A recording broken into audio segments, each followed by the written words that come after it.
আসসালামু আলাইকুম। আশা করি তোমরা সবাই ভালো আছো। তোমাদের সবাইকে টিচিং টেনের নতুন একটি ভিডিওতে স্বাগতম। আজকে আমরা শিখব কাজ, ক্ষমতা ও শক্তি এই অধ্যায়টি। তো আমি চেষ্টা করব প্রথমে কাজ, তারপর শক্তি এবং শেষে ক্ষমতা এবং কর্মদক্ষতা এর টপিকগুলো ক্লিয়ার করার জন্য। তারই ধারাবাহিকতায় আজকে আমরা শিখব কাজ।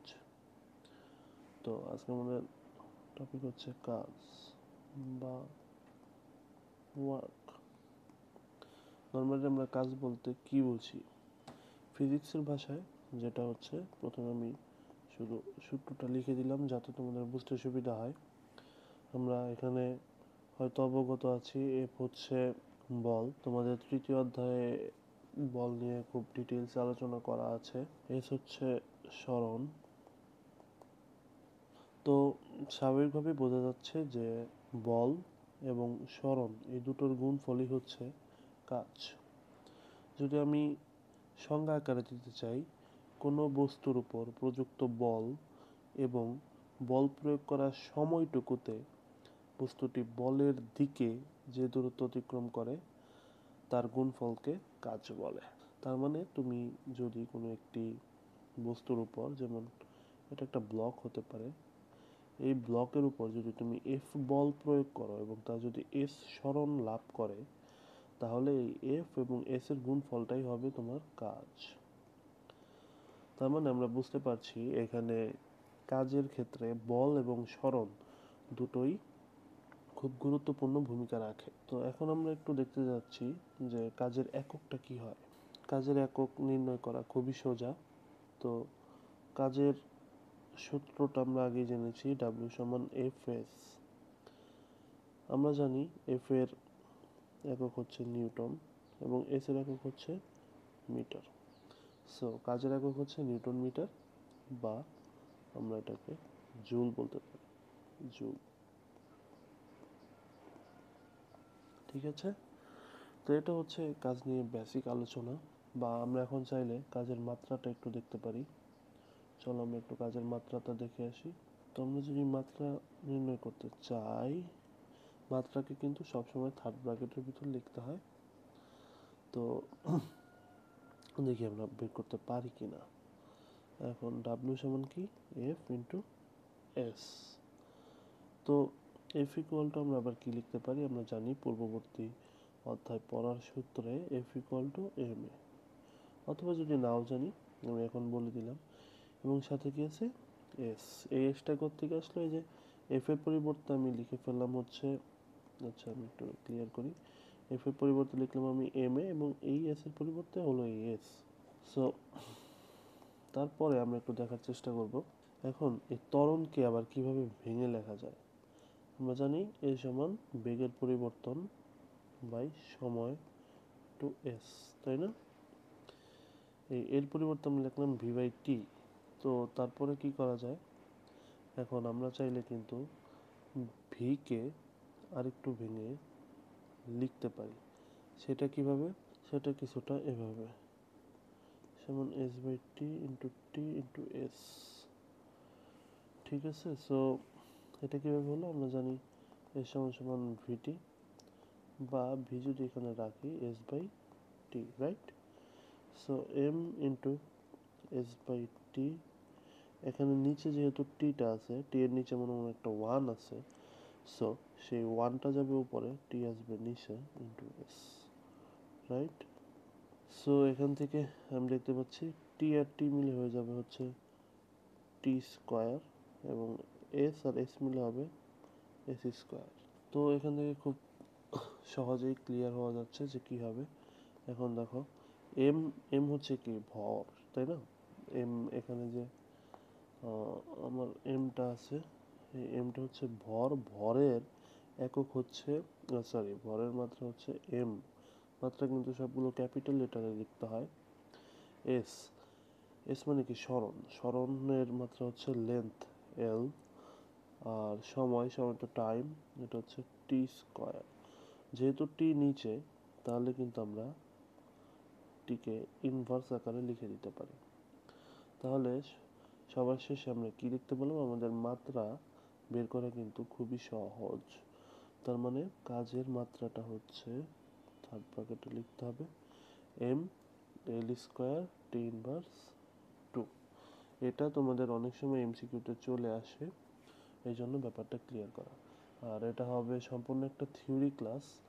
এরপরে আমরা কাজ নিয়ে কিছু ম্যাথ করার চেষ্টা করব। আমি চেষ্টা করছি যাতে তোমাদের থিওরিটা ক্লিয়ার থাকে, কনসেপ্ট ক্লিয়ার থাকলে পরবর্তীতে ম্যাথ করতে খুব সুবিধা হবে।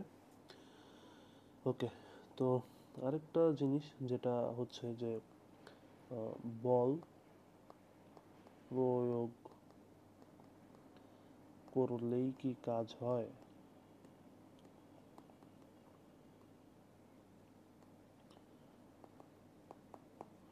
আচ্ছা, এটা কিন্তু খুব একটা ইন্টারেস্টিং প্রশ্ন। এখানে আমরা যে জিনিসটা খেয়াল করব সেটা হচ্ছে, প্রশ্নটা হচ্ছে বল প্রয়োগ করলে কি কাজ হয়। তো এখানে আমার ফার্স্ট ফ্যাক্টর হচ্ছে বল, সেকেন্ড ফ্যাক্টর হচ্ছে কাজ। তো আমরা কাজের সূত্র আমরা জানি ডাব্লিউ সমান এফ এস। এফটা হচ্ছে এখানে আমার বলকে রিপ্রেজেন্ট করতেছে, এস হচ্ছে সরণ। যেহেতু আমি বলটা প্রয়োগ করছি, সো এফ এর কিন্তু কিছু না কিছু একটা মান আছেই। কিন্তু যদি সরণ না হয় তাহলে কি কাজ হবে? তাহলে কিন্তু কাজ হবে না। ধরো তুমি একটা বৃত্তাকার পথে, এই যে ধরো এটাকে বৃত্তের কেন্দ্র, এখান থেকে যাত্রা শুরু করে যাচ্ছে যাচ্ছে যাচ্ছে যাচ্ছে যাচ্ছে, তারপর এই বিন্দুতে সেই শেষ করলে, তাহলে কি তোমার সরণ হবে? না, তাহলে তোমার সরণ হবে জিরো। সুতরাং এফ ইন্টু জিরো, তাহলে এফ ইন্টু জিরো মানে কত? জিরো। তাহলে কি বল প্রয়োগ করলে কি কাজ হবে? না, সেখানে কিন্তু সরণও থাকতে হবে। সুতরাং এই সরণের টার্মটা কিন্তু খুব ইম্পর্টেন্ট। আর সরণ আমরা কিভাবে নির্ণয় করি? আদি বিন্দু থেকে শেষ বিন্দু। এখানে আমার আদি বিন্দু যেটা, শেষ বিন্দু সেটা, তাই এখানে কোনো সরণ হয়নি, সরণের মান শূন্য, এবং তার জন্য কাজও কিন্তু শূন্য। তার মানে আমরা বুঝতে পারলাম শুধু বল থাকলেই হবে না, বা শুধু সরণ হলেই হবে না। অ্যাকচুয়ালি বল প্রয়োগ না করলে কিন্তু সরণ হবে না। সুতরাং তোমাকে প্রত্যক্ষ বা পরোক্ষভাবে বল প্রয়োগ করতেই হবে। তাই বলা যায় যে বল থাকতে পারে, কিন্তু যদি সরণ না থাকে তাহলে কিন্তু কাজ হবে না। এই জিনিসটা একটু টেকনিক্যাল, তোমরা প্রশ্নের হিন্টস দেখে অথবা একটু খেয়াল করলে তোমরা ধরতে পারবে। ব্যাপারটা খুব একটা কঠিন কিছু নয়। এখন আমি দেখছি ধনাত্মক কাজ এবং ঋণাত্মক কাজ, এ ব্যাপার দুটো আমি একটু বোঝানোর চেষ্টা করব। ধনাত্মক কাজ, আমি আগে বলেছিলাম যদি বল প্রয়োগে বস্তু সরণ হয় তাহলে বল এবং সরণের গুণফলকে কাজ বলে। এখন ধনাত্মক কাজটা হচ্ছে, এই যে তুমি যে বল যেদিকে দিবা, সরণ যদি সেদিকে হয় তাহলে হচ্ছে ধনাত্মক কাজ। ঠিক আছে? যেমন কিভাবে আমরা এটা ধরতে পারি? ধরো তুমি একটা বিল্ডিং এর ছাদে আছো, এটা হচ্ছে সেই ছাদ। ছাদ থেকে তুমি একটা বলকে নিচে ফেলে দিলা। এখন এই বলটা, এই যে এই বলটা যে উপর থেকে নিচে পড়বে, এখানে কিন্তু আমার অভিকর্ষ বলের দিকে পড়বে। ঠিক আছে? অভিকর্ষ বল কিন্তু নিচের দিকে ক্রিয়া করে। যদি উপর থেকে নিচে ফেলি তাহলে কিন্তু অভিকর্ষ বলের দিকে পড়বে। যেহেতু আমি বল দিচ্ছি নিচের দিকে এবং যে বলটা আমি ফেলছি সেটাও নিচের দিকে পড়ছে, সুতরাং এটাকে বলা যায় ধনাত্মক কাজ।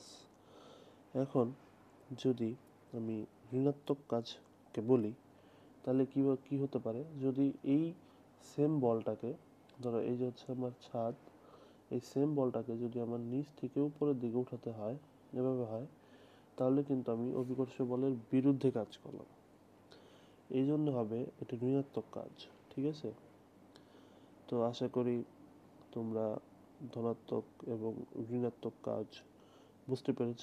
এই হচ্ছে মোটামুটি কাজের অধ্যায়ের কাজ ক্ষমতা শক্তি চ্যাপ্টারের কাজের টপিকের উপর যতটুকু থিওরি কভার করা যায় আমি চেষ্টা করেছি।